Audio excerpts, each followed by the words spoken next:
3 ಬಾರಿ ಓಂಕಾರವನ್ನು ಉಚ್ಚರಿಸಿ 3 ನಿಮಿಷಗಳ ಕಾಲ ಮೌನ ಮತ್ತು ಧ್ಯಾನವನ್ನು ಆಚರಿಸಿ ಪುನಃ 3 ಬಾರಿ ಓಂಕಾರವನ್ನು ಉಚ್ಚರಿಸುತ್ತಾ ಕ್ಷಿಪ್ರ ಧ್ಯಾನ ಕಾರ್ಯಕ್ರಮವನ್ನು ಮುಕ್ತಾಯ ಮಾಡಿ ನಂತರ ಈ ಉಪನ್ಯಾಸದ ಕಾರ್ಯಕ್ರಮವನ್ನು ಪ್ರಾರಂಭ ಮಾಡೋಣ. ಈಗ ಎಲ್ಲಿ ಕುಳಿತಿದ್ದೀರೋ ಅಲ್ಲೇ ನೇರವಾಗಿ ಕುಳಿತುಕೊಳ್ಳಿ. ಮೇರುದಂಡ ನೇರವಾಗಿರಲಿ. ಕಣ್ಣಿನ ರೆಪ್ಪೆಗಳನ್ನು ಹಿತವಾಗಿ ಮುಚ್ಚಿಕೊಳ್ಳಿ. ಶರೀರವನ್ನು ಸಡಿಲಬಿಡಿ.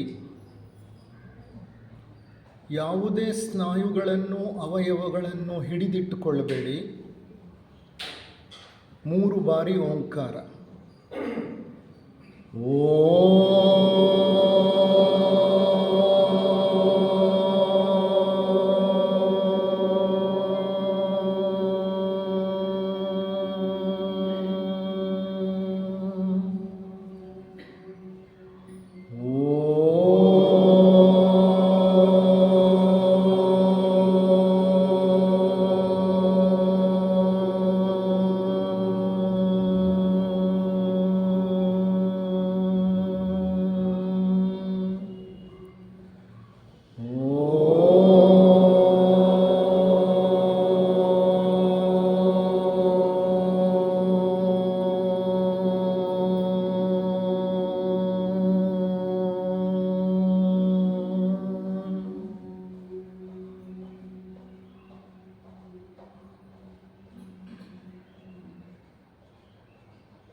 ನೇರವಾಗಿ ಕಣ್ಣಿನ ರೆಪ್ಪೆಗಳನ್ನು ತೆಗೆಯಿರಿ.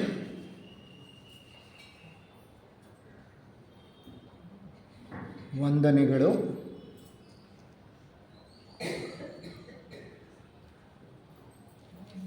ಈಶ್ವರಃ ಪರಮಃ ಕೃಷ್ಣ ಸಚ್ಚಿದಾನಂದ ವಿಗ್ರಹ ಅನಾದಿರಾದಿರ್ಗೋವಿಂದ ಸರ್ವಕಾರಣ ಕಾರಣಂ. ಎಲ್ಲ ಕಾರಣಗಳಿಗೂ ಮೂಲ ಕಾರಣಕರ್ತನಾದ ಪರಮಾತ್ಮನಿಗೆ ನಮಸ್ಕರಿಸುತ್ತಾ, ಎಲ್ಲ ಜೀವನ್ಮುಕ್ತ ಋಷಿಗಳ ಪಾದಗಳಿಗೆ ಪ್ರಣಾಮಗಳನ್ನು ಸಲ್ಲಿಸುತ್ತಾ, ಎಲ್ಲರ ಅಂತರಂಗಗಳಲ್ಲಿ ಅಂತರ್ಯಾಮಿಯಾಗಿ ನೆಲೆಸಿರುವ ದಿವ್ಯ ಚೈತನ್ಯಕ್ಕೆ ವಂದಿಸುತ್ತಾ, ಸೋದರ ಸೋದರಿಯರೇ, ಆತ್ಮೀಯರೇ, ಇಂದಿನ ಒಂದು ಉಪನ್ಯಾಸ ಕಾರ್ಯಕ್ರಮಕ್ಕೆ ಬೆಂಗಳೂರು ಸಿಟಿ ಲಾಡ್ಜ್ನ ವತಿಯಿಂದ ನನಗೆ ಆಹ್ವಾನವನ್ನು ನೀಡಿ ಒಂದು ಅವಕಾಶವನ್ನು ಒದಗಿಸಿಕೊಟ್ಟಂತಹ ಎಲ್ಲ ಪದಾಧಿಕಾರಿಗಳಿಗೂ ನೆರೆದ ಶ್ರೋತೃವರ್ಗಕ್ಕೂ ನನ್ನ ಕೃತಜ್ಞತೆಗಳನ್ನು ಅರ್ಪಿಸಿ, ಈ ಸರಣಿ ಉಪನ್ಯಾಸದ 2ನೆಯ ಸಂಚಿಕೆಯನ್ನು ನಿಮ್ಮ ಮುಂದೆ ಇಡಲಿಕ್ಕೆ ಇಷ್ಟಪಡ್ತೇನೆ. ಈ ಉಪನ್ಯಾಸದ ಒಂದು ಶೀರ್ಷಿಕೆ ಸೃಷ್ಟಿಕತೆ, ಗುಪ್ತ ಸಿದ್ಧಾಂತ, ವಿಜ್ಞಾನ ಮತ್ತು ಧರ್ಮಗ್ರಂಥಗಳ ಬೆಳಕಿನಲ್ಲಿ ಅಥವಾ ಹಿನ್ನೆಲೆಯಲ್ಲಿ. The story of creation in the light off secret doctrine, science and the scriptures. ಅಂದರೆ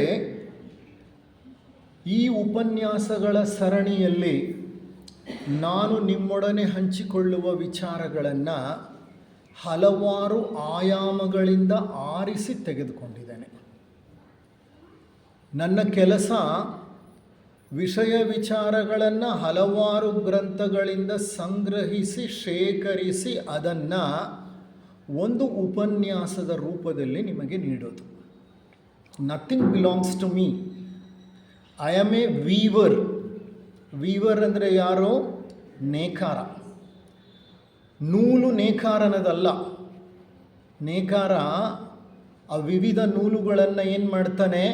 ಸೇರಿಸಿ ಒಂದು ಸುಂದರ ವಸ್ತ್ರವನ್ನು ತಯಾರು ಮಾಡಿಕೊಡ್ತಾನೆ. ಹಾಗೆ I am a mere weaver and I am trying to synthesize the knowledge. Synthesizing knowledge ಅಂತಂದರೆ ಜ್ಞಾನ ವಿವಿಧ ಗ್ರಂಥಗಳಲ್ಲಿ ಹರಿದು ಹಂಚಿ ಹೋಗಿದೆಯಲ್ಲ, ಅದನ್ನು ಒಮ್ಮುಖವಾಗಿಸಿ ಅದಕ್ಕೆ ಒಂದು ಸುಂದರವಾದಂಥ ಸ್ವರೂಪವನ್ನು ನೀಡೋದು. ಇರಲಿ, ಕಳೆದ ಒಂದು ಉಪನ್ಯಾಸ ಮೊದಲನೆಯ ಉಪನ್ಯಾಸವಾಗಿತ್ತು. ಆ ಉಪನ್ಯಾಸದಲ್ಲಿ ಸೃಷ್ಟಿಗೆ ಸಂಬಂಧಪಟ್ಟ ಹಾಗೆ ಡಿ.ವಿ. ಗುಂಡಪ್ಪನವರ ಒಂದು ಕಗ್ಗವನ್ನು ನಿಮ್ಮೊಡನೆ ಹಂಚಿಕೊಂಡಿದ್ದೆ. ಆ ಕಗ್ಗ ಯಾವುದು ಅಂತ ಅಂದರೆ, ಸೃಷ್ಟಿ ಕತೆ ಕಟ್ಟುಕತೆ, ವಿಲಯ ಕತೆ ಬರಿಯ ಕತೆ, ಹುಟ್ಟು ಸಾವುಗಳೆರಡು ಒಂದೇ ಪುರುಳಿನೆರಡು ದೆಸೆ, ನಿತ್ಯ ನರ್ತನೆಯೇ ನಿತ್ಯ ಪರಿವರ್ತನೆಯೇ ಚೈತನ್ಯ ನರ್ತನೆಯೇ ಸತ್ಯ ಜಗದಲ್ಲಿ ಕಾಣೋ ಮಂಕುತಿಮ್ಮ. 4 ಸಾಲುಗಳ ಈ ಕಗ್ಗದಲ್ಲಿ ಡಿ.ವಿ. ಗುಂಡಪ್ಪನವರು ಸೃಷ್ಟಿಯನ್ನು ಒಂದು ಕತೆ ಅಂತ ವರ್ಣಿಸ್ತಾರೆ. ಸೃಷ್ಟಿ ಕತೆ ಕಟ್ಟುಕತೆ ಅಂತಾರೆ. ಇದನ್ನು ಯಾರೋ ಕನ್ಕಾಕ್ಟ್ ಮಾಡಿರೋ ಸ್ಟೋರಿ. ಕನ್ಕಾಕ್ಟೆಡ್ ಸ್ಟೋರಿ ಅಂತಂದರೆ ಯಾರೋ ಹುಟ್ಟಿಸಿದ್ದಾರೆ ಈ ಕಥೆಯನ್ನು. ಹುಟ್ಟು ಕತೆ. ವಿಲಯ ಕತೆ ಬರಿಯ ಕತೆ. ಸೃಷ್ಟಿ ಆದಮೇಲೆ ನಿಮಗೆ ಚೆನ್ನಾಗಿ ಗೊತ್ತು, ಸ್ಥಿತಿ ಇರುತ್ತೆ, ಲಯವಿರುತ್ತೆ. ಆ ಲಯ ಅನ್ನೋದು ಬರೀ ಒಂದು ಕಥೆನೇ. ಸೃಷ್ಟಿಯೂ ಇಲ್ಲ, ಲಯವೂ ಇಲ್ಲ ಅನ್ನೋದು ಅವರ ಒಂದು ವಿಚಾರಧಾರೆ. ಅವ್ರು ಹೇಳ್ತಾರೆ, ಹುಟ್ಟು ಸಾವುಗಳೆರಡು ಒಂದೇ ಪುರುಳಿನೆರಡು ದೆಸೆ. ಹುಟ್ಟಾಗಲಿ ಸಾವಾಗಲಿ ಒಂದೇ ಸತ್ಯದ 2 ಮುಖಗಳು. ಹುಟ್ಟು ಬೇರೆ ಅಲ್ಲ, ಸಾವು ಬೇರೆ ಅಲ್ಲ. ಹುಟ್ಟು ಸಾವುಗಳು ಒಂದೇ ನಾಣ್ಯದ 2 ಮುಖಗಳು. They are hand in glove. ಒಂದಕ್ಕೊಂದು ಅಂತರ್ಸಂಬಂಧವನ್ನು ಹೊಂದಿದೆ. ಹುಟ್ಟಿದ ತಕ್ಷಣ ನಮ್ಮ ಪ್ರಯಾಣ ಮರಣದ ಕಡೆಗೆ. ಪ್ರತಿ ಗಳಿಗೆಯೂ ಮರಣದ ಕಡೆಗೆ ಪ್ರಯಾಣ ನಡೀತಾ ಇರುತ್ತೆ.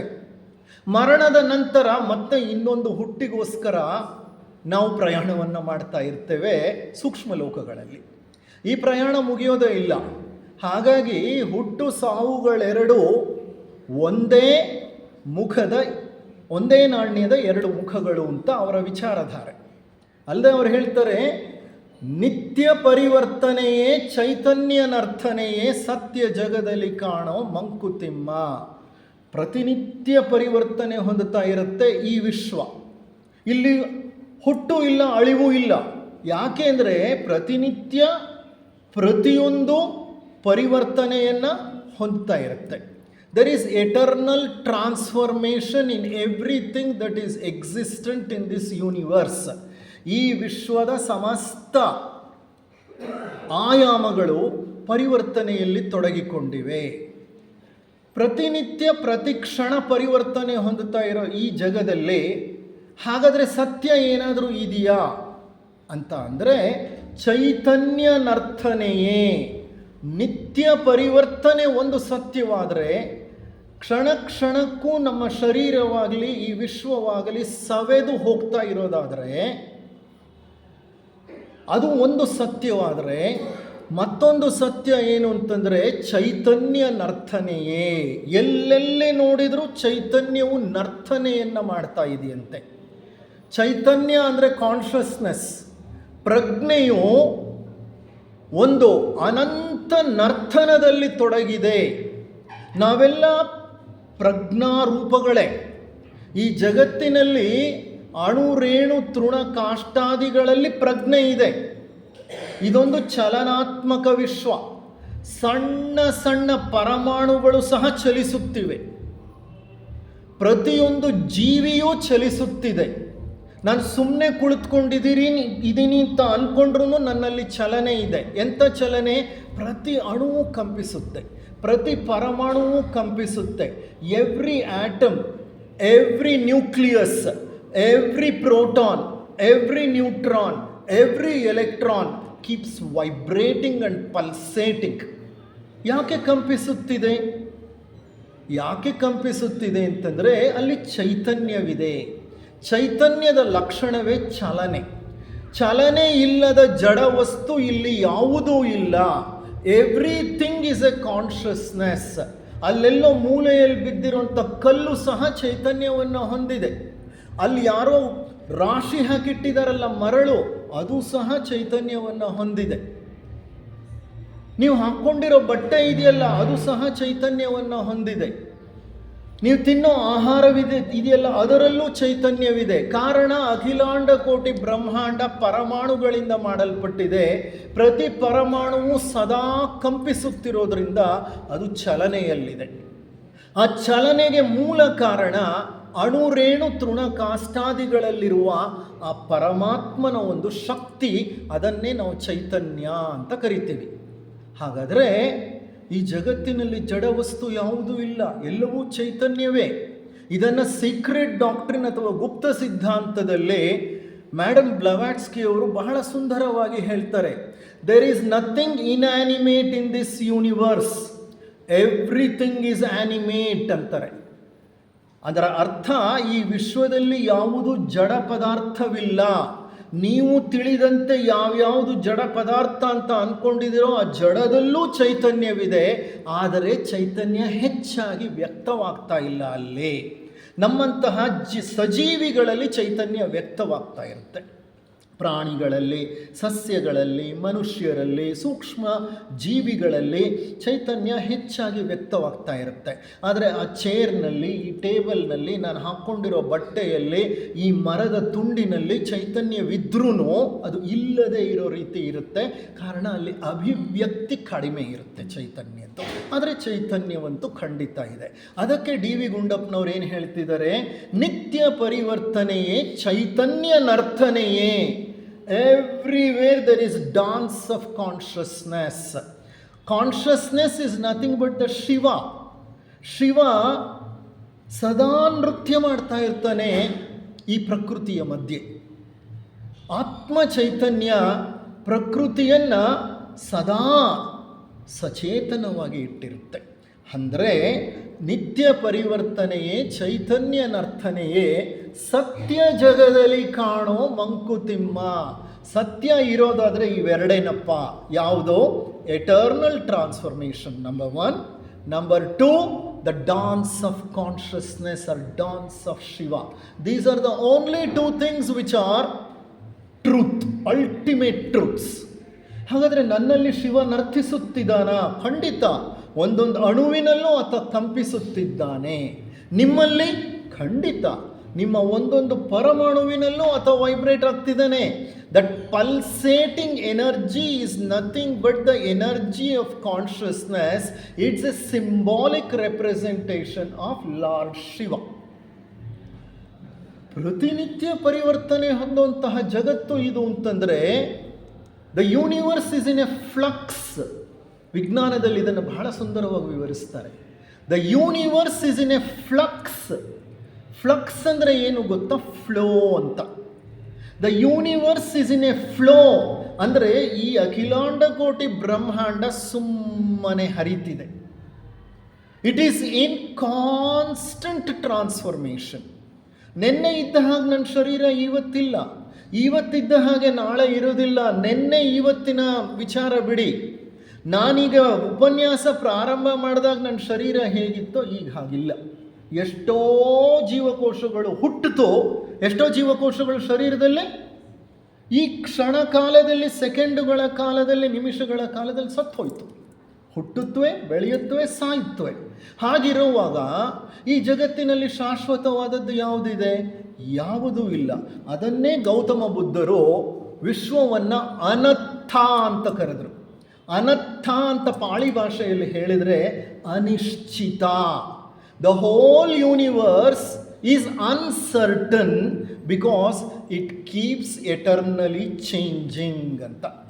ಹಾಗಾದರೆ ಸೃಷ್ಟಿ ಮತ್ತು ಲಯ ಅನ್ನೋದು ಸುಳ್ಳ ಅನ್ನೋದಾದರೆ, ಸೃಷ್ಟಿ ಮತ್ತು ಲಯ ಅನ್ನೋದು ಇದೆ.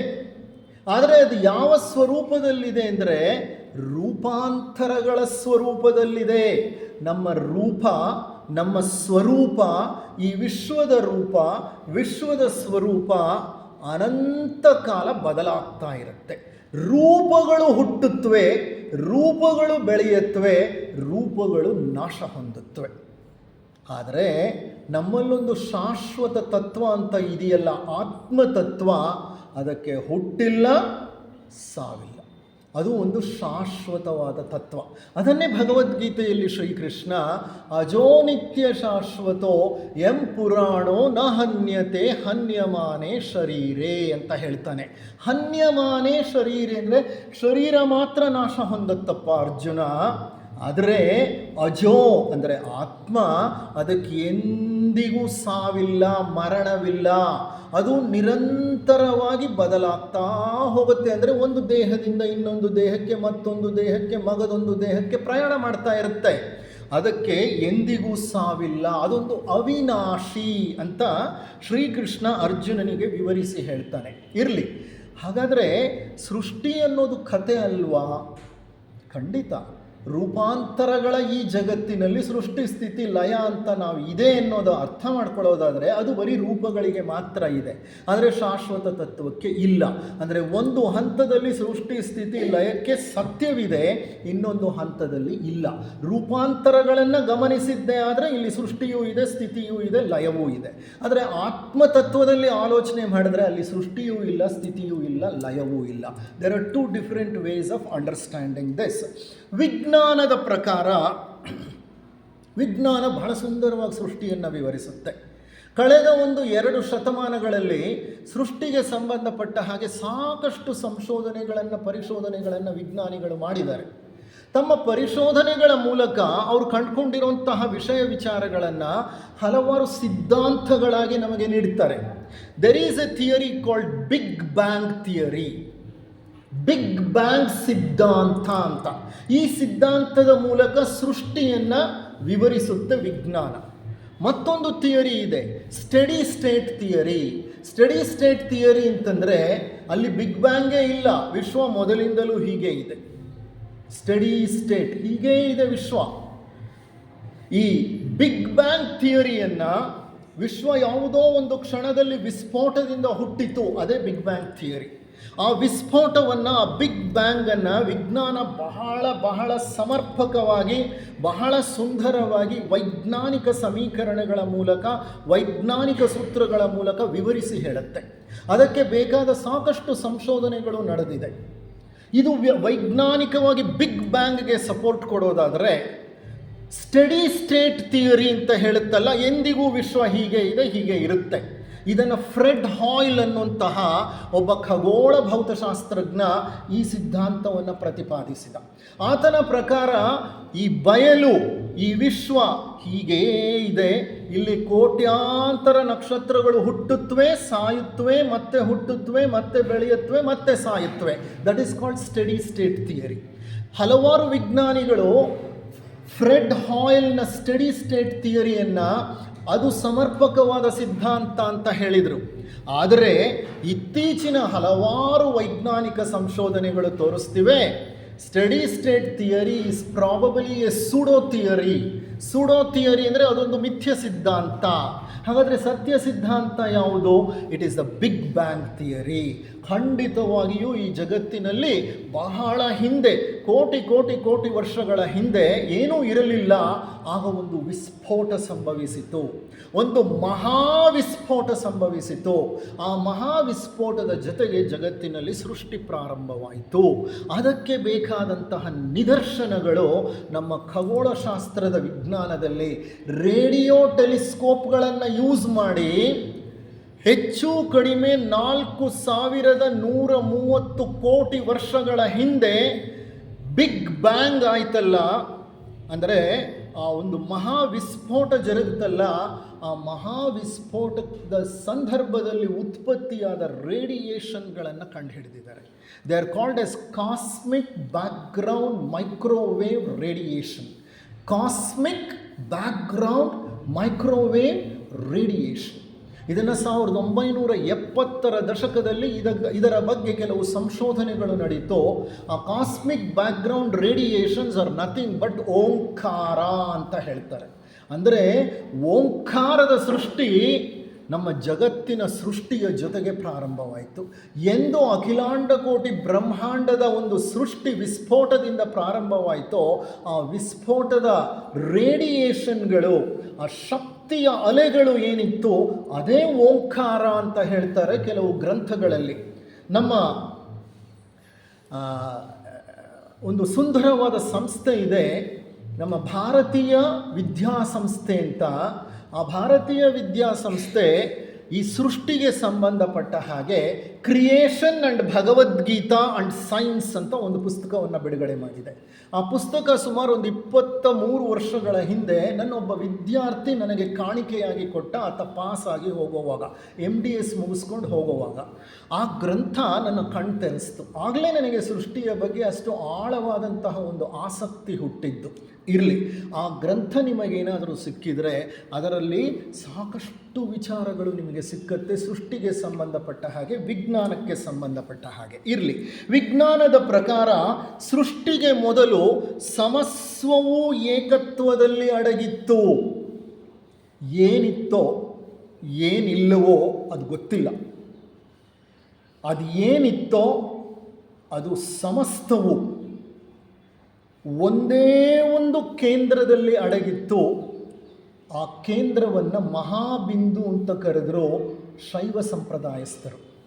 ಅದನ್ನು ವಿಜ್ಞಾನಿಗಳು ಏಕತ್ವದ ಪರಮಾವಧಿ ಸ್ಥಿತಿ, ಸ್ಟೇಟ್ ಆಫ್ ಸಿಂಗ್ಯುಲಾರಿಟಿ, ಅಂದರೆ ಅಲ್ಲಿ ಯಾವುದೇ ಪ್ರತ್ಯೇಕತೆ ಇರಲಿಲ್ಲ, ಇದ್ದದ್ದೆಲ್ಲ ಅದೇನೋ ಅದು ಒಂದು ಅಷ್ಟೇ.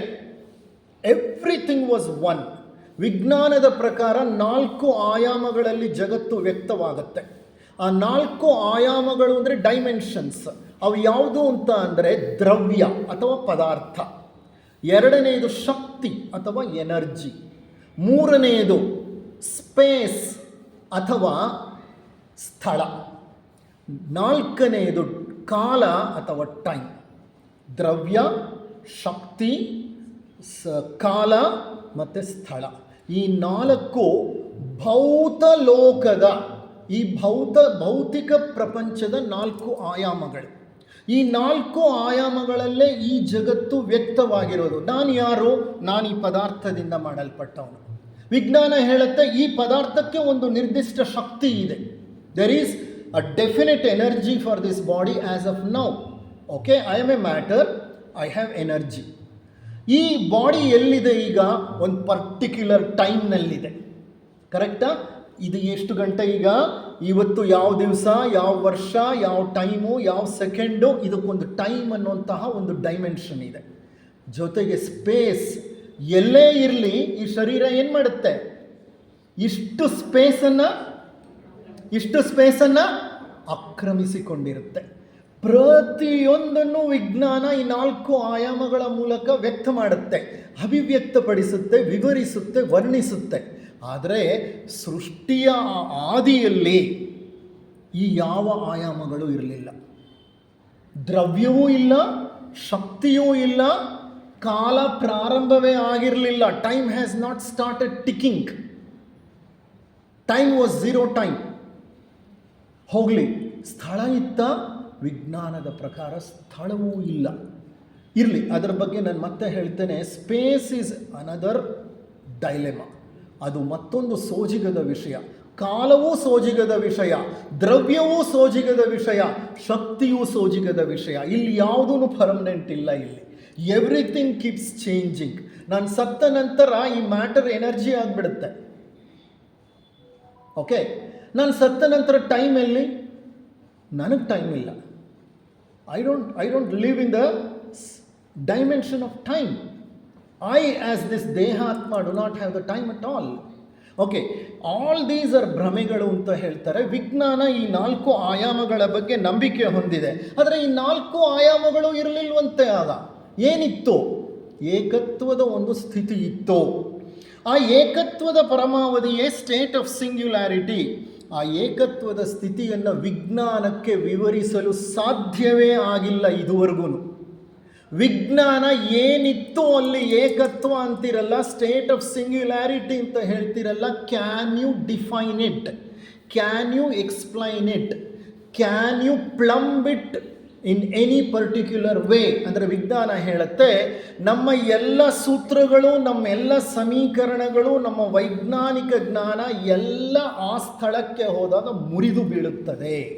Every equation, every formula, every calculation, every knowledge that we have breaks down if we have to explain the state of singularity. ನಮಗೆ ಇದುವರೆಗೂ ಗೊತ್ತಿರುವಂತಹ ವೈಜ್ಞಾನಿಕ ಜ್ಞಾನ ಅದನ್ನು ವಿವರಿಸಲು ಸಾಧ್ಯವೇ ಆಗಿಲ್ಲ ಜ್ಞಾನದ ಮೂಲಕ ಅಂತ ವಿಜ್ಞಾನ ಒಪ್ಪಿಕೊಳ್ಳುತ್ತೆ. ಆ ಪರಮ ಸ್ಥಿತಿಯಿಂದಲೇ ಸೃಷ್ಟಿ ಪ್ರಾರಂಭವಾಗಿದ್ದು, ಸೃಷ್ಟಿ ಪ್ರಾರಂಭದ ಸ್ಥಿತಿ ಬಹಳ ಅದ್ಭುತದ ಸ್ಥಿತಿಯಾಗಿತ್ತು. ಆ ಏಕತ್ವದ ಸ್ಥಿತಿಯನ್ನೇ ವೇದಗಳು ಅವ್ಯಕ್ತ ಅಂತ ಕರೆದರು. ವೇದಗಳು ಸುಮಾರು 5-6 ಸಾವಿರ, ಕೆಲವು ವೇದಗಳಂತೂ 8-9 ಸಾವಿರದ ಹಿಂದೆನೂ ಹೋಗುತ್ತೆ ಅಂತ ಹೇಳ್ತಾರೆ. ಆನ್ ಎನ್ ಆ್ಯಾವರೇಜ್ 5-6 ಸಾವಿರಗಳ ವರ್ಷಗಳ ಹಿಂದಿನ ಕಾಲದಲ್ಲಿ ವೇದಗಳ ರಚನೆಯಾಗಿದ್ದು. ವೇದಗಳು ಅದನ್ನು ಅವ್ಯಕ್ತ, ಅದೇನಿತ್ತೋ ಅದು ಮೊದಲು ಸೃಷ್ಟಿಗೆ ಮೊದಲು ಅದನ್ನು ಅವ್ಯಕ್ತ ಅಂದರೆ ಅದು ವ್ಯಕ್ತವಾಗಿಲ್ಲ, ಅವ್ಯಕ್ತವಾಗಿದೆ ಅಂತ ಹೇಳಿದರು ಅವರು.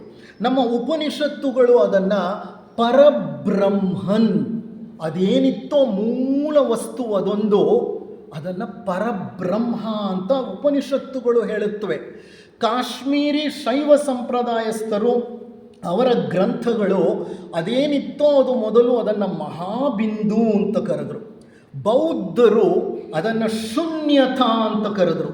ಅಂದರೆ ಪ್ರತಿಯೊಂದು ಶೂನ್ಯವಾಗಿತ್ತು, ಆ ಶೂನ್ಯದಿಂದ ಜಗತ್ತು ಸೃಷ್ಟಿಯಾಯಿತು ಅಂತ ಬೌದ್ಧರ ಧರ್ಮಗ್ರಂಥಗಳು ಹೇಳುತ್ತೆ.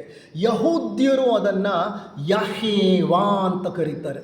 What was there? It is called Yahweh, Jehovah ಅಂತಾರೆ ಇಂಗ್ಲೀಷ್ ಭಾಷೆಯಲ್ಲಿ. ಅವರಿಗೆ ಪರಮಾತ್ಮ ಯಹೇವಾನೇ. ನಮಗೆ ಹೇಗೆ ಕೃಷ್ಣನೋ ರಾಮನೋ ಈಶ್ವರನೋ ಹಾಗೆ ಅವರಿಗೆ ಯಹೇವ. ಅವರು ಯಹೇವನನ್ನೇ ಪ್ರಾರ್ಥನೆ ಮಾಡೋದು. ಆ ಯಹೇವನ್ ಅನ್ಯಾರೂ ಅಲ್ಲ, ಸೃಷ್ಟಿಯ ಮೂಲ ಆತ ಅಂತ ಹೇಳ್ತಾರೆ. ಸಾಂಖ್ಯಶಾಸ್ತ್ರ, ನೀವು ಭಗವದ್ಗೀತೆಯ 2ನೇ ಅಧ್ಯಾಯದ ಬಗ್ಗೆ ವಿಚಾರಗಳು ತಿಳ್ಕೊಂಡಿರ್ಬೋದು. ಭಗವದ್ಗೀತೆಯ 2ನೇ ಅಧ್ಯಾಯವನ್ನು ಶ್ರೀಕೃಷ್ಣ ಪರಮಾತ್ಮ ಸಾಂಖ್ಯ ಯೋಗ, ವ್ಯಾಸಮುನಿಗಳು ಸಾಂಖ್ಯ ಯೋಗ ಅಂತ ಹೇಳ್ತಾರೆ. ಸಾಂಖ್ಯ ಅನ್ನೋದು ನಮ್ಮ ಷಡ್ ದರ್ಶನಗಳಲ್ಲಿ ಒಂದು ದರ್ಶನ. ಸಾಂಖ್ಯ ಏನು ಹೇಳುತ್ತೆ?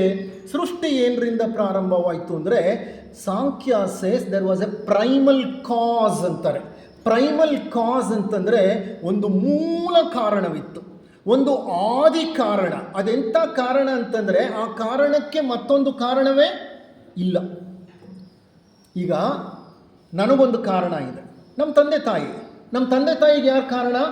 ಅವ್ರ ತಂದೆ ತಾಯಿ. ಅವ್ರ ತಂದೆ ತಾಯಿಗೆ ಯಾರು ಕಾರಣ? ಅವ್ರ ತಂದೆ ತಾಯಿ. ಈಗ ಇಲ್ಲಿರೋ ವಸ್ತುವಿಗೆ ಕಾರಣ ಏನು? ಇದನ್ನು ಯಾರು ತಯಾರು ಮಾಡಿದ್ದಾರೆ? ಎಲ್ಲಿಂದ ತಯಾರು ಮಾಡಿದ್ದಾರೆ? ಮರದಿಂದ. ಆ ಮರ ಯಾವುದು? ಎಲ್ಲೋ ಇತ್ತು. ಎಲ್ಲಿತ್ತು? ಹುಡುಕ್ಬೋದು. ಅಂದರೆ ಪ್ರತಿಯೊಂದು ವಸ್ತು ವಿಚಾರಗಳಿಗೂ ಕಾರಣವಿರುತ್ತೆ. ಓಕೆ, ದೇರ್ ಈಸ್ ಎ ಕಾಸ್. ಆದರೆ ಈ ವಿಶ್ವ ಸೃಷ್ಟಿಗೆ ಆದಿ ಮೂಲ ಕಾರಣ ಇದೆಯಲ್ಲ, ಅದನ್ನು ಸಾಂಖ್ಯಶಾಸ್ತ್ರ ಆದಿ ಕಾರಣ, ಪ್ರೈಮಲ್ ಕಾಸ್ ಅಂತ ಹೇಳುತ್ತೆ. ಆದರೆ ಸಾಂಖ್ಯಶಾಸ್ತ್ರ ಜೊತೆಗೆ ಹೇಳುತ್ತೆ ಆ ಮೂಲ ಕಾರಣವೇನಿತ್ತೋ ಆ ಕಾರಣದ ಹಿಂದೆ ಒಂದು ಕಾರ್ಯ ಒಡಗಿತ್ತು.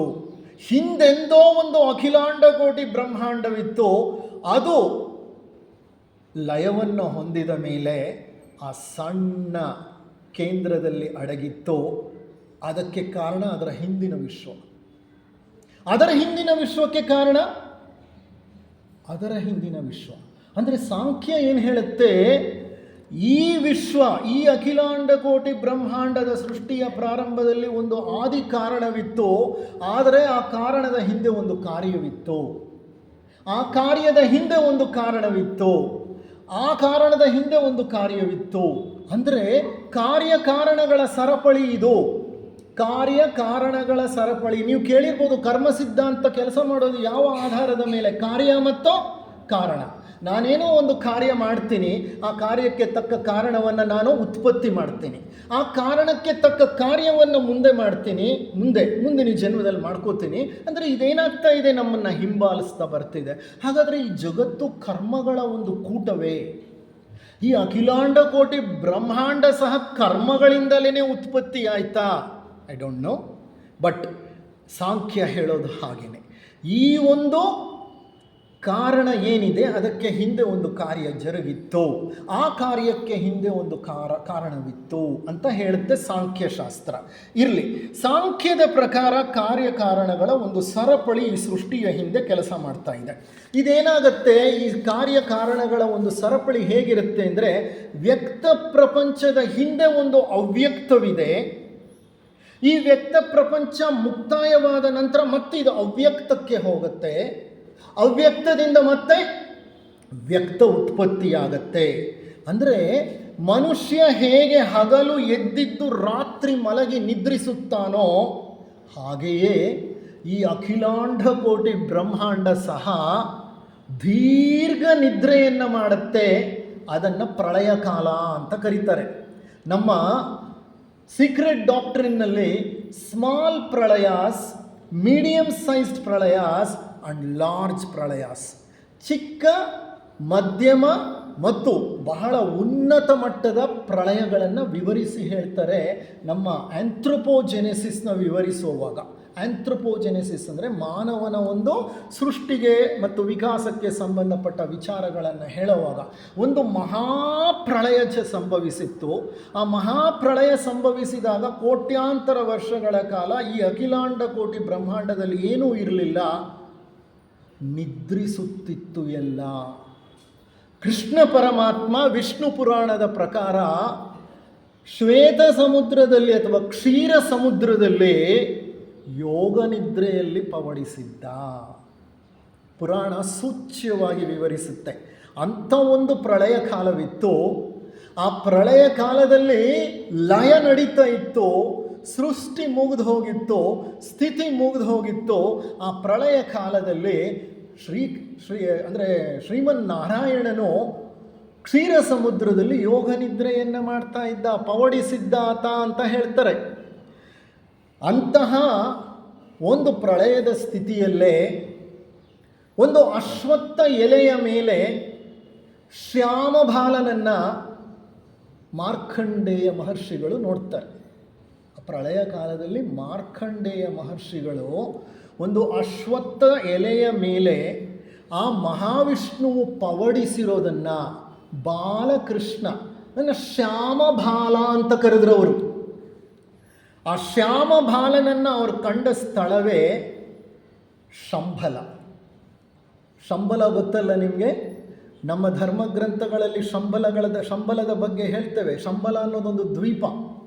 ನಮ್ಮ ಶ್ವೇತರ್ಷಿ ಸಂಘದ ಎಲ್ಲ ಮಹರ್ಷಿಗಳು ಬಹಳಷ್ಟು ಜನ ಇರೋದೆಲ್ಲಿ? ಶಂಬಲದಲ್ಲೇ. ಆ ಶಂಬಲ ಇನ್ಯಾವುದೂ ಅಲ್ಲ, ಮಾರ್ಕಂಡೇಯ ಮಹಾಮುನಿಗಳಿಗೆ ಶ್ಯಾಮಬಾಲ ಅಥವಾ ಬಾಲಶ್ಯಾಮನು ಅಶ್ವತ್ಥ ಎಲೆಯ ಮೇಲೆ ಕಂಡಂಥ ಸ್ಥಳ. ಅಂದರೆ ಅಲ್ಲಿ ಸಹ ಸೂಚ್ಯವಾಗಿ ಪ್ರಳಯದ ಬಗ್ಗೆ ವಿವರಣೆ ಇದೆ. ಅಂದರೆ ಹಿಂದೆ ಈ ಅಖಿಲಾಂಡ ಕೋಟಿ ಬ್ರಹ್ಮಾಂಡ ನಿದ್ರೆ ಮಾಡ್ತಾ ಇತ್ತು. ಎಷ್ಟು ವರ್ಷಗಳ ಕಾಲ? ವಿಜ್ಞಾನದ ಪ್ರಕಾರ 3140 ಕೋಟಿ ವರ್ಷಗಳ ಕಾಲ. ನಾವು ಬದುಕಿ ಬಾಳೋದು 60, 70, 80 ವರ್ಷ. ಇಲ್ಲಿ ನಾವು ಮಾತನಾಡ್ತಾ ಇರೋ ವಿಚಾರ 3140 ಕೋಟಿ ವರ್ಷಗಳ ಹಿಂದೆ ನಿದ್ರೆ ಮಾಡ್ತಾ ಇತ್ತು. ಅಂದರೆ ಅಷ್ಟು ಕಾಲ ನಿದ್ರೆ ಮಾಡ್ತದೆ. ಅದೇನಿತ್ತು ಅಲ್ಲಿ ಅದು ನಿದ್ರೆ ಮಾಡ್ತಿತ್ತು 3140 ಕರೋರ್ ಇಯರ್ಸ್. ಆಮೇಲೆ ಅದು ಎಚ್ಚರಗೊಳ್ತು. ಎಚ್ಚರಗೊಂಡ ಮೇಲೆ ಸೃಷ್ಟಿ ಪ್ರಾರಂಭವಾಯಿತು. ಈಗ ಎಷ್ಟು ಕಾಲ ಇದು ಎಚ್ಚರವಾಗಿರುತ್ತೆ? ಮತ್ತೆ 3140 ಕೋಟಿ ವರ್ಷಗಳ ಕಾಲ ಎಚ್ಚರವಾಗಿರುತ್ತಿತ್ತು. ಈ 3140 ಇಯರ್ಸ್ ಆದಮೇಲೆ ಮತ್ತೇನಾಗುತ್ತೆ? ಮಹಾಪ್ರಳಯ.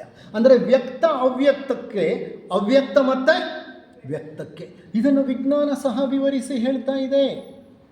ಅವಿಜ್ಞಾನ ಹೇಳುತ್ತೆ ಅಷ್ಟು ವರ್ಷಗಳ ಕಾಲ ಈ ಜಗತ್ತು ನಿದ್ರಿಸುತ್ತಿತ್ತು. ಹೇಗೆ ಪ್ರತಿನಿತ್ಯ ನಾವು ನಮ್ಮ ಸ್ಕೇಲಲ್ಲಿ, ಅದು crores, thousands of crores of years, ನಾವು ನಮ್ಮ ಸ್ಪ್ಯಾನ್ನಲ್ಲಿ ಪ್ರತಿನಿತ್ಯ 8 ಗಂಟೆ ಮಲಗಿದ್ರೆ ಏನು ಮಾಡ್ತೀವಿ? ಇನ್ನು 16 ಗಂಟೆ ಎದ್ದಿರ್ತೀವಿ. 16 ಗಂಟೆ ಎದ್ದ ನಂತರ ನಿದ್ರೆ ಎಳೆದ್ಬಿಡುತ್ತೆ. ಮತ್ತೇನು ಮಾಡ್ತೀವಿ? ನಾವು ನಿದ್ರೆ ಮಾಡ್ತೀವಿ. 8 ಗಂಟೆ ನಿದ್ರೆ ಮಾಡಿ ಮತ್ತೇನು ಮಾಡ್ತೀವಿ? ಎದ್ದು ಬಿಡ್ತೀವಿ. ಇದು ಜೀವನ ಪರ್ಯಂತ ನಮಗೆ ನಡೀತಾನೆ ಇದೆ. ಇದು ಸ್ಮಾಲ್ ಸ್ಕೇಲ್ನಲ್ಲಿ. ಹೌದಾ ಅಲ್ವಾ? ಹಿಂದಿನ ಕಾಲದಲ್ಲಿ 8 ಗಂಟೆ ನಿದ್ರೆ ಅಲ್ಲ, ರಾತ್ರಿ 7:30, 8 ಗಂಟೆಗೆಲ್ಲ ನಿದ್ರೆ ಮಾಡಿ ಬೆಳಿಗ್ಗೆ 7, 7:30, 8 ಗಂಟೆಗೆ ಎದ್ದೇಳ್ತಿದ್ರು. ಹೆಚ್ಚು ಕಡಿಮೆ 10-12 ಗಂಟೆ ನಿದ್ರೆ ಮಾಡ್ತಿದ್ರು ಜನ. ಈಗ ನಾವು ಈ ಎಲೆಕ್ಟ್ರಿಕ್ ಬಲ್ಬ್ಗಳು ಇದನ್ನೆಲ್ಲ ಕಂಡು ಹಿಡಿದು ವಿಪರೀತ ಆ್ಯಕ್ಟಿವ್ ಆಗಿರೋದ್ರಿಂದ ರಾತ್ರಿ ನಾವು 10, 11, 12ಕ್ಕೂ ಮಲಗ್ತೀವಿ. ಇಲ್ಲ ಅಂದರೆ 12 ಗಂಟೆ ನಿದ್ರೆ, 12 ಗಂಟೆ ಎಚ್ಚರ. ಕಾಡು ಜೀವಿಗಳು ಕಾಡಿನಲ್ಲಿ ವಾಸ ಮಾಡ್ತಿದ್ದಾಗ ಮನುಷ್ಯ ಹಾಗೆ ಬದುಕಿದ್ದು.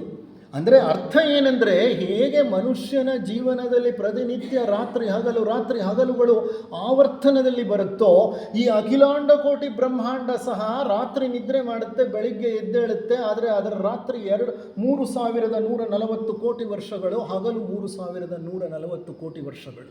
ಹಗಲಿನಲ್ಲಿ ಸೃಷ್ಟಿ ಪ್ರಾರಂಭವಾಗುತ್ತೆ, ಹಗಲಿನಲ್ಲಿ ಸ್ಥಿತಿ ಮುಂದುವರಿಯುತ್ತೆ, ಹಗಲು ಮುಗಿಯೋ ಹೊತ್ತಿಗೆ ಲಯ ನಡೆದು ಹೋಗುತ್ತೆ.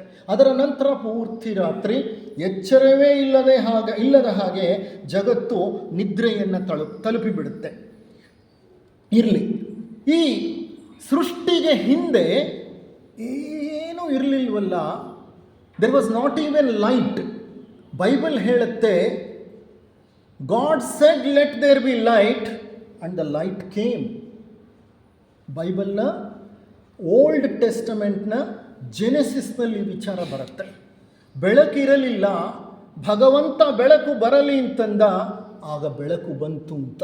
ಅಂದರೆ ಅರ್ಥ, ಅಖಿಲಾಂಡ ಕೋಟಿ ಬ್ರಹ್ಮಾಂಡ ನಿದ್ರಿಸುತ್ತಿದ್ದಾಗ ಕಾರ್ಗತ್ತಲು ಇತ್ತು, ಏನೂ ಇರಲಿಲ್ಲ. ಅದನ್ನು ನಮ್ಮ ಸೀಕ್ರೆಟ್ ಡಾಕ್ಟ್ರಿನ್ ಅಥವಾ ಗುಪ್ತ ಸಿದ್ಧಾಂತ ಆ ಸ್ಥಿತಿಯನ್ನು ಅನ್ಮ್ಯಾನಿಫೆಸ್ಟ್ ಅಂತ ಕರೆಯುತ್ತೆ. ಅನ್ಮ್ಯಾನಿಫೆಸ್ಟ್ ಅಂದರೆ ಏನು ವ್ಯಕ್ತವಾಗಿರಲಿಲ್ಲ. ನೀವು ಧ್ಯಾನ ಗ್ರಂಥ ಕವನಗಳು ಅನ್ನೋ ಪುಸ್ತಕ ಓದಿದ್ದೀರೇನೋ ನಮ್ಗೆ ಗೊತ್ತಿಲ್ಲ. The book of Dhyan. ಅದರಲ್ಲಿ ಸ್ಟ್ಯಾನ್ಸಾಗಳಿದೆ. ಫಸ್ಟ್ ಸ್ಟ್ಯಾನ್ಸಾ, ಮೊದಲನೆಯ ಸ್ಟ್ಯಾನ್ಸಾ ವಿವರಿಸುವುದು ಅನ್ಮ್ಯಾನಿಫೆಸ್ಟ್ ಅನ್ನೋ ಸ್ಟೇಟ್ನ. ಅದನ್ನು ಮುಂದೆ ತಗೊಳ್ತೇನೆ ನಾನು ಆ ಭಾಗಕ್ಕೆ ಹೋದಾಗ. So even Secret Doctrine says creation started from unmanifest. ಅದನ್ನು ವೇದಗಳು ಅವ್ಯಕ್ತ ಅಂತ ಕರೆದರು.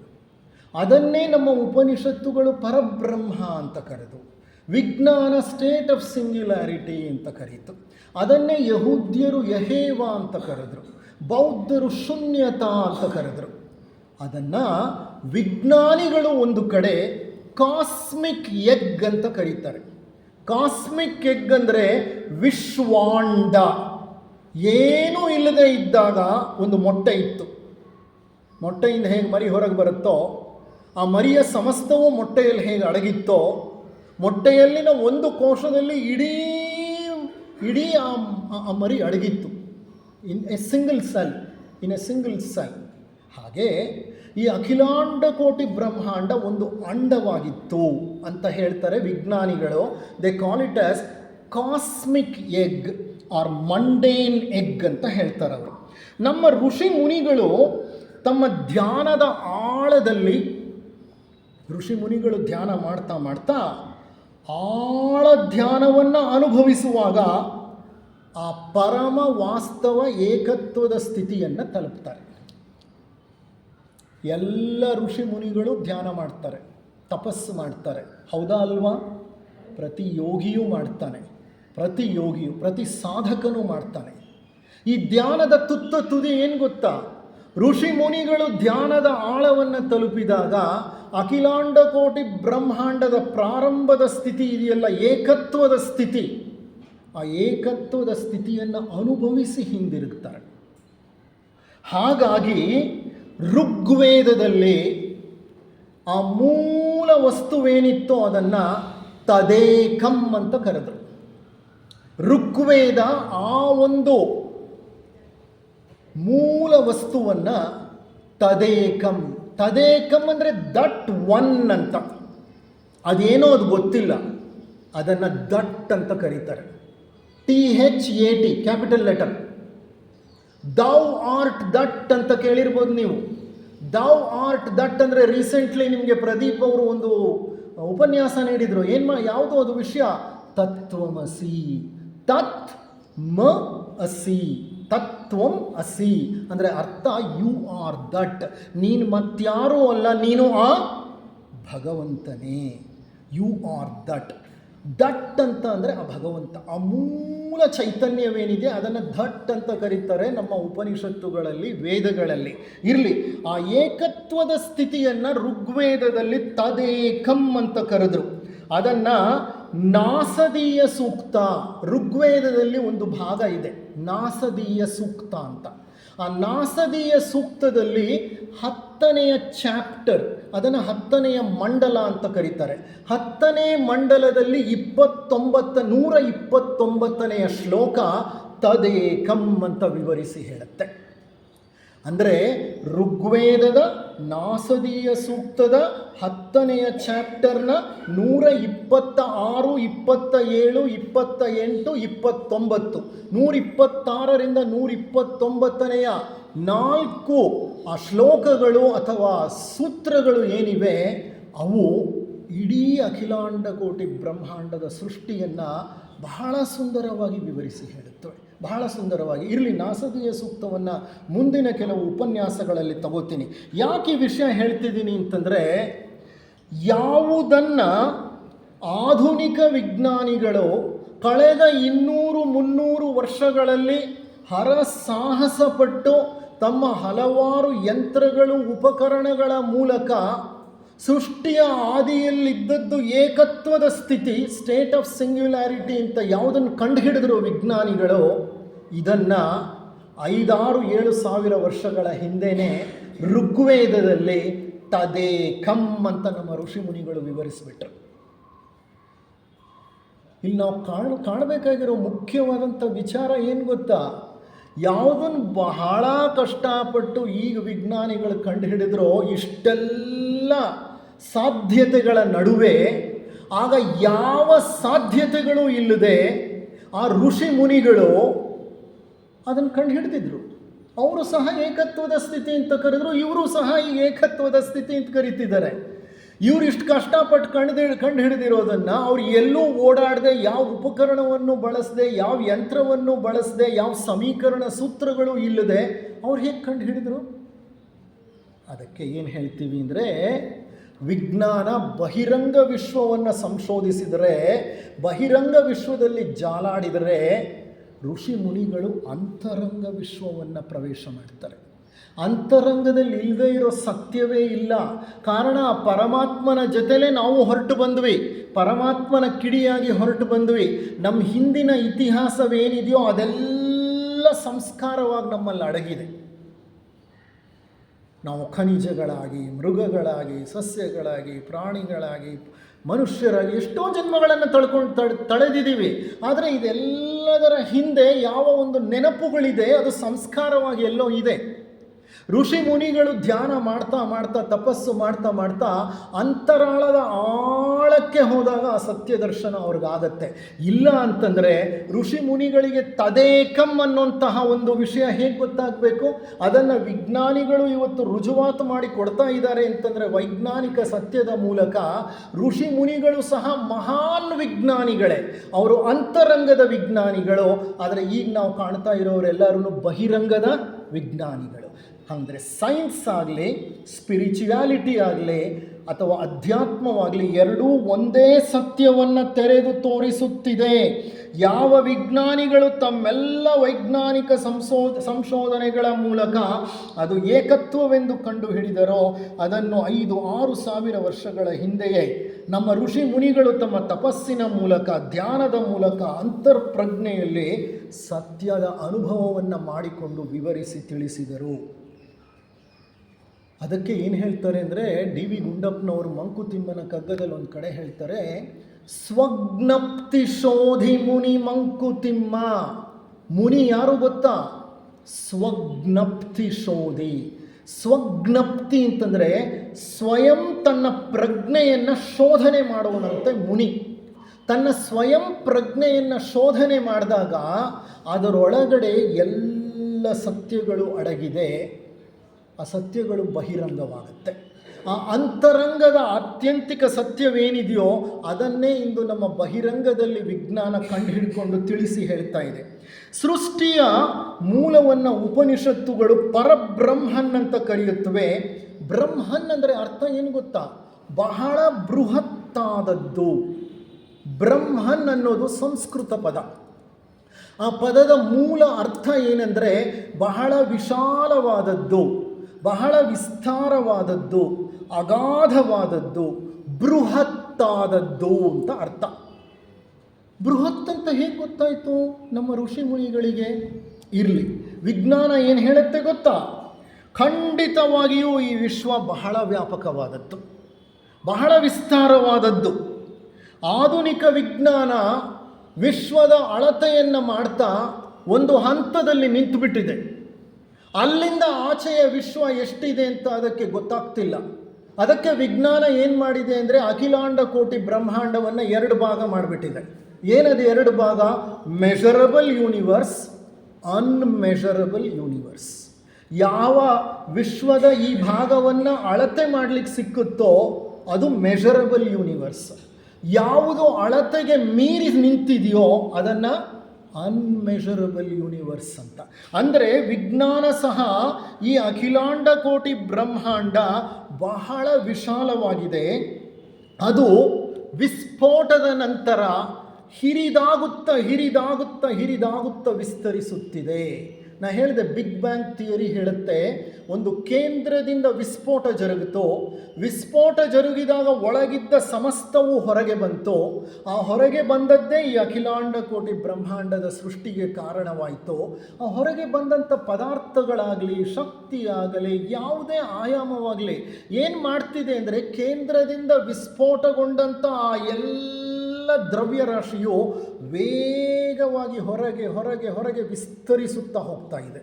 ಇದು ಹೇಗೆ ಅಂತಂದರೆ, ಚಿಕ್ಕ ಮಕ್ಕಳು ಭೂಚಕ್ರ ಆಡುವಾಗ ದೀಪಾವಳಿ ಟೈಮ್ನಲ್ಲಿ ನೀವು ನೋಡಿದ್ದೀರಿ.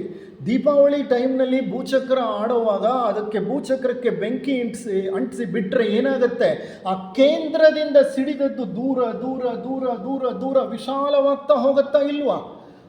ಒಂದು ಸಂದರ್ಭ ಬರುತ್ತೆ, ಬಹಳ ವಿಶಾಲವಾಗಿ ಹರಡ್ಕೊಂಡು ಬಿಡುತ್ತೆ ಅದರ ಕಿಡಿಗಳು. ಆಮೇಲೆ ಏನಾಗುತ್ತೆ, ಹಾಗೆಯೇ ಕಡಿಮೆ ಆಗ್ತಾ ಆಗ್ತಾ ಆಗ್ತಾ ಆಗ್ತಾ ಅದೇನಾಗುತ್ತೆ, ನಂದಿ ಹೋಗುತ್ತಾ ಇಲ್ವಾ, ಆರಿ ಹೋಗುತ್ತೆ ಅದು. ಹಾಗೆಯೇ ಈ ಅಖಿಲಾಂಡ ಕೋಟಿ ಬ್ರಹ್ಮಾಂಡದ ಸೃಷ್ಟಿಯಾದಾಗ ಹೊರಚೆಲ್ಲಿದ ದ್ರವ್ಯ ರಾಶಿ ನಾನಾ ದಿಕ್ಕುಗಳಲ್ಲಿ, ಸೆಂಟ್ರಿಫ್ಯೂಗಲ್ ಫೋರ್ಸ್ ಅಂತೀವಿ ನಾವು ವಿಜ್ಞಾನದಲ್ಲಿ. ಸೆಂಟ್ರಿಫ್ಯೂಗಲ್ ಫೋರ್ಸ್ ಅಂದರೆ ಕೇಂದ್ರದಿಂದ ಹೊರಸಿಡಿದಂತಹ ಬಲ. ಅದು ದೂರ ದೂರ ದೂರ ದೂರ ವಿಶ್ವವನ್ನು ವಿಸ್ತರಿಸುತ್ತಾ ಹೋಗ್ತಿದೆ.